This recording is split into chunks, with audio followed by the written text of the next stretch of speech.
சொல்றது, வேதத்தை நல்லா படிங்க. இந்த வேதத்துல இல்லாத ஆலோசனையே கிடையாது. இந்த வேதத்துல சொல்லாத ரகசியமே கிடையாது.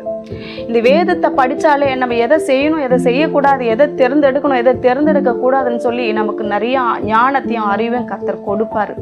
அதுக்குதான் வேதம் சொல்லுகிறது, என் ஜனங்கள் அறிவு இல்லாமனால சங்காரம் ஆகிறார்கள்னு சொல்லி. எனவே தேவ பிள்ளைகளை கர்த்தர் உங்களுக்கு முன்பாக வைக்கிறார். அந்த அம்மா அப்பா என்ன நினைச்சாங்க? ஒரு நல்ல வாழ்க்கையை தேர்ந்தெடுத்து அவனுக்கு ஊர் அறிய திருமணம் செய்து வைக்க நினைச்சாங்க. ஆனா இவ ஒரு வாழ்க்கையை தேர்ந்தெடுத்து போனா 3 மாசத்துல வேண்டாம் என்று திரும்பி வந்துட்டான். அப்படிதாங்க கர்த்தரும் உங்களுக்கு முன்பாக ஆசீர்வாதத்தையும் சாபத்தையும் வைக்கிறாரு.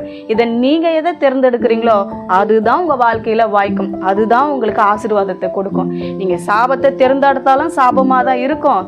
நீங்க ஆசீர்வாதத்தை தேர்ந்தெடுத்தாலும் இன்னமும் பல விதத்துல கர்த்தர் உங்களை ஆசீர்வதிக்க வல்லவராக இருக்கிறார். எனவே வேதம் படிப்போம், ஜெபிப்போம், சபைக்கு வருவோம். கர்த்தர் நம்மளை ஆசீர்வதிக்க